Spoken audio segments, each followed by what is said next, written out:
የጽጌ ጾም ሲነሳ ከሊቃውንቱና ከምእመኑ አንደበት ስማቸው ጎልቶ የሚነሳው አባ ጽጌ ድንግል በዘመነ ጽጌ የሚቆመውንና የሚጸለየውን ማህሌተ ጽጌን የደረሱ ቅዱስ አባት ናቸው።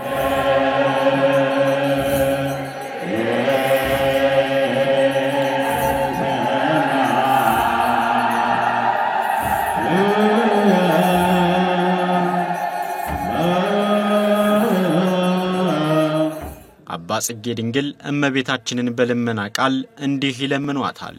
ምሳሌሽ በሐመልማልና በእሳት አምሳል የታየ ማርያም ሆይ ጽጌ ልጅሽ ኃጢአቴን ያጠፋልኝ ዘንድ በጥላሽ ስር አስጠጊኝ ይሏታል።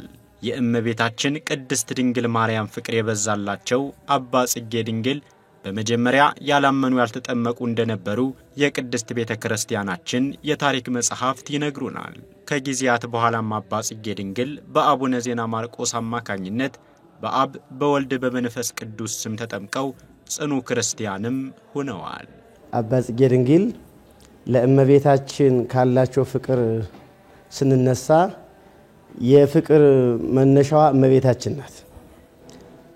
እመቤታችን ቅድስት ድንግል ማርያም ወደ ዘካርያስና ወደ ኤልሳቤጥ ቤት እንደሄደች ሁሉ በኋላ ቀድሞም ወደ አባ ጽጌ ድንግል እመቤታችን ጉዞ በማድረግ በፍቅር ለጽጌ ድንግል ተገልጻላቸዋለች።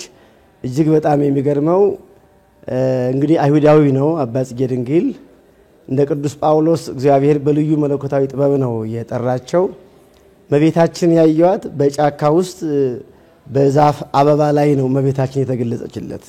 እንግዲህ ኃጢአት ጫካ ነው፣ ኃጢአት ዱር ነውና በእንዲህ አይነት ባለማመን ውስጥ የነበረን ሰው በጫካ ውስጥ የነበረን ሰው አንድ ቀን የዘውትር ስራውን ሲያከናውን በጫካ ውስጥ እንዳለ በአበባዎች ላይ እመቤታችን ስዕል ተመልክቷታል። በዚህ አጋጣሚ የሥራ ባልደረባው የነበረ አንድ አይሁዳዊ እመቤታችንን አባ ጽጌ ድንግል በዛፍ ላይ ወይም በአበባ ላይ ሲመለከታት ለምን ታያታለህ ብሎ ስዕሏን እንደውም በበትር በመምታቱ ወዳው ተቀስፎ ጠፍቷል። እንግዲህ አባ ጽጌ ድንግል ግን በዚህ ምክንያት የእመቤታችን ፍቅር ወደሱ መጥቶ ወደ ልቡ ስለገባለት ከዚህ ሰዓት ጀምሮ እግዚአብሔርን እያመሰገነ እመቤታችን በልዩ ሁኔታ የተለያዩ ድርሰት በመድረስ የተለያየ ዝማሬ በመዘመር እስከ ዕለተ ዕረፍቱ ድረስ እመቤታችን አመስግኗታል። እንግዲህ ለዚህ ዋና መነሻ የሚሆነን እመቤታችንን ለጻድቃን ብቻ ሳይሆን ለኃጥአንም እንደምታዝን ኃጢአተኞችን እንደምትፈልግ የማያምኑትን ሰዎች ወደ ማመን የመምራት መርህ ለመንግስተ ሰማያት ናትና እየመራች ወደ ጽድቅ መንገድ እንዳመጣችውና የዚህ ባለውለታው ደግሞ አባ ጽጌ ድንግል ለብዙ ዘመናት ያህል በፍቅር ተጠምዶ በተሰጥሞ የኖረ ሰው ነው አባ ጽጌ ድንግል።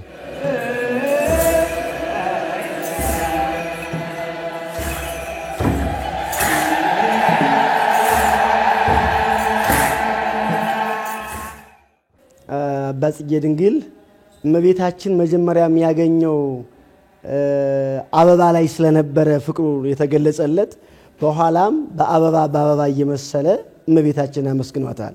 እንግዲህ በተነሳበት ወይም ደግሞ እመቤታችንና አባ ጽጌ ድንግል በተገናኙበት መጠን ልክ ነው አባ ጽጌ ድንግል እመቤታችን ያመሰገናት። ስለዚህ ስደቷን ሲገልጽ እንግዲህ ቅጹረ ገጽ ሆኖ ነው። ወንጌላዊ ቅዱስ ዮሐንስ ነገረ ክርስቶስን እያሰበ ቅጹረ ገጽ ማለት በሐዘን 70 ዘመን እንደኖረ ሁሉ አባ ጽጌ ድንግል ደግሞ የእመቤታችን ፍቅር እያስታወሰ ቅጹረ ገጽ ሆኖ እሷን እያመሰገነ በአበባ እየመሰለ አመስግኗታል። አበባ እጅግ በጣም ጣዕሙ የተለየ ነውና ህብረ አምሳሉም የተለየ ነው። እመቤታችን ለአባ ጽጌ ድንግል በተለያየ ህብረ አምሳል ትገለጽ ስለነበረ እንዲሁም ደግሞ ንቦች አበባ ላይ እንደሚያርፉ ሁሉ የአባ ጽጌ ድንግል አይነ ህሊና እመቤታችን ላይ ስላረፈ ስደቷ ለሷ ስጋዊ መከራ ቢደርስባትም ለኛ ግን አበባ ነውና እያለ በአበባ መስሏታል። አበባ መነሻው ለፍሬ መነሻ ነው። አበባ እንግዲህ ፍሬ ያለ አበባ እንደማይገኝ ሁሉ ነገረ ተዋሂዶም ወይም ደግሞ ነገረ ክርስቶስን ስንመለከት ነገረ ድነት ስንመለከት ፍሬ ክርስቶስ የተገኘው ከአበባ ስለሆነ ክርስቶስ ከመገኘቱ በፊት ማለትም ከመገለጡ በፊት አበባዋ እመቤታችን እንደነበረች በብዙ ህብረ አምሳል እየመሰለ አመስግኗታል። ይሄ ብቻ አይደለም። አበባ በእሸት ይገኝበታል፣ ምግብ ይገኝበታል። እንግዲህ አባ ጽጌ ድንግል ክርስቶስ የተባለ ምግብ የተገኘው ወይም ክርስቶስ የተባለ እሸት የሚገኘው ከእመቤታችን ከአበባ እንደሆነ መነሻ አድርጎ በሚገባ ስለ አበባ ገልጿል። ሌላው አበባ የማር መገኛ ነው። እንግዲህ ማር ንቦች ማርን ከአበባ እንደሚሰሩ ሁሉ ማር የተባለ ክርስቶስ የሚጣፍጥ እንግዲህ በዚህ ዓለም ከማር የበለጠ የሚጣፍጥ ነገር የለምና ለህይወታችን የጣመ ልዩ ምግብ ክርስቶስ የሚገኘው ከአበባ ከድንግል ማርያም እንደሆነ አባ ጽጌ ድንግል የእመቤታችን ፍቅር በዚህ ምሳሌ ገልጾታል። በእርግጥ የድንግል ማርያም ፍቅር ተመስሎ በብዙ ህብረ አምሳል ተመስሎ በብዙ ህብረ ትንቢት ተነግሮ በብዙ ሱባኤ ተቆጥሮ የሚያልቅ አይደለም።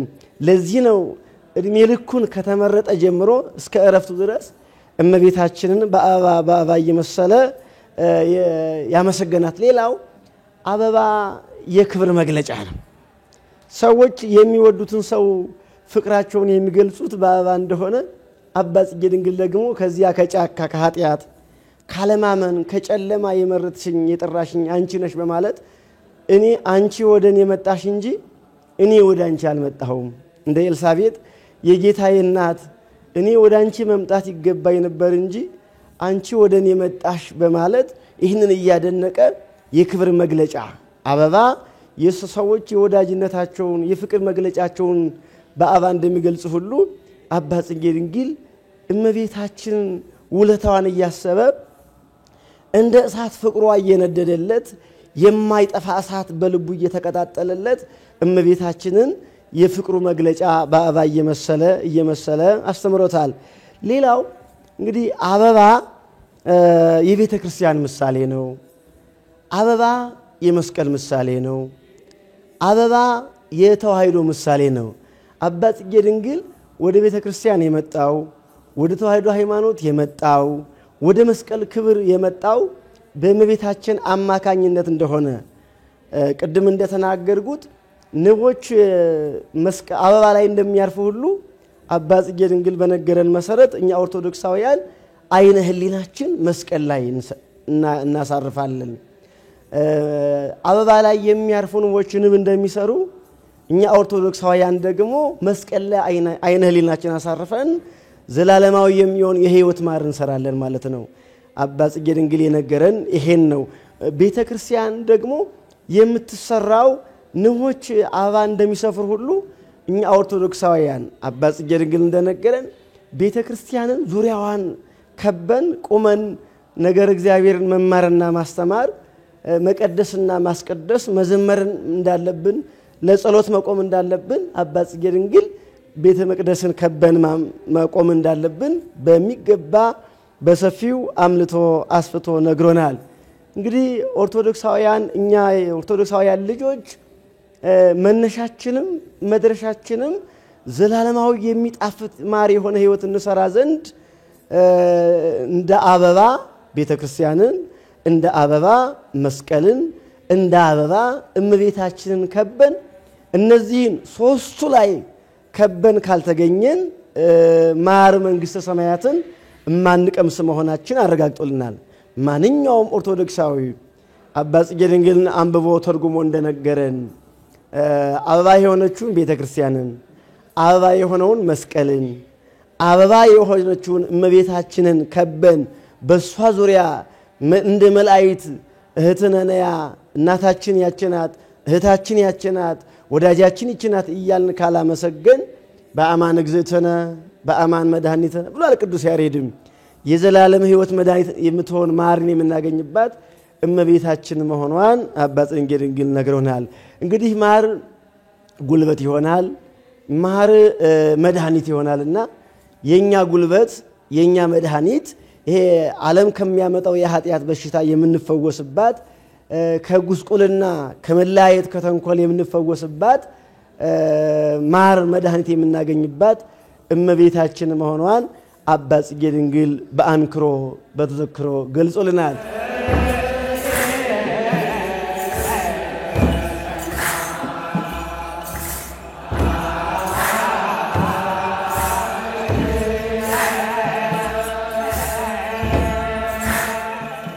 ፍሬ ከአበባ አበባም ከፍሬ እንደሚገኘው ሁሉ ማህሌተ ጽጌንም ዘላለማዊ ፍሬን ያስገኘች የማትጠወልግ አበባ እመቤታችን ቅድስት ድንግል ማርያምና ልጇን መድኃኒታችን አምላካችን ኢየሱስ ክርስቶስን በአበባና በፍሬ የመሰለ የሚያስረዳ ድርሰት ነው።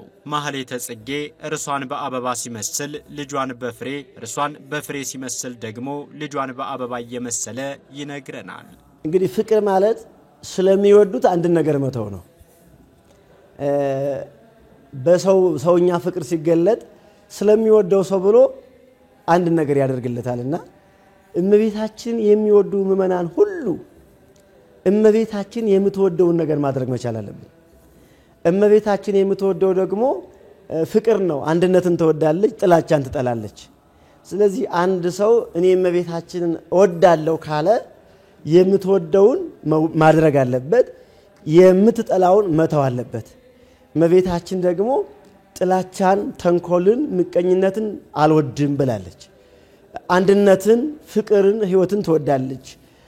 አንድ አባት ጠይቋት ልጄ ወዳጄ ዳዊትና አቡነ ዘበሰማያት ሲደግሙለት እንደሚወዱ ሁሉ እኔ ደግሞ ከጥላቻ ተለይቶ በአንድነት ተስማምተው ውዳሴን ቅዳሴን የሚደግሙልኝን እወዳለሁ ብላለችና እመቤታችን የምንወደኛ ኦርቶዶክሳውያን እመቤታችን የምትወደው የፍቅር ጾም፣ ተንኮል የሌለበት፣ መለያየት የሌለበት፣ ይሄ ውዳሴ ከንቱ የሌለበት፣ ዝሙት የሌለበት። ዝሙት ሲባል እንግዲህ የማይገባውን የሱ ያልሆነውን ነገር ሁሉ መንካት ዝሙት ነውና እኛ ኦርቶዶክሳውያን የሚገባን የእመቤታችን ፍቅር፣ የእመቤታችን ድንግልና፣ የእመቤታችን እናትነት፣ የእመቤታችን የሕይወት እናት መሆኗን እያሰብን እንድንጸልይ እመቤታችን የሚወዱ ሁሉ እመቤታችን የምትወደውን ማድረግ ግድ ይለናል።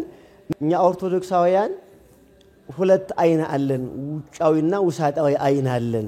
ስለዚህ አባ ጽጌ ድንግል ከፍቅሯ ብዛት የተነሳ እያለቀሰ ነው ይሄን ድርሰት የደረሰው። ተመስጦ የሚባል ሕይወት አለና ዛሬም ይሄንን አባ ጽጌ ድንግል የደረሰውን ድርሰት ስናነብ እንደው በልማዳዊ ንባብ አይነት ማንበብ የለብንም። እንግዲህ ይሄ ልብ ወለድ አይደለም፣ ሌላ ተራ መጽሐፍ አይደለም።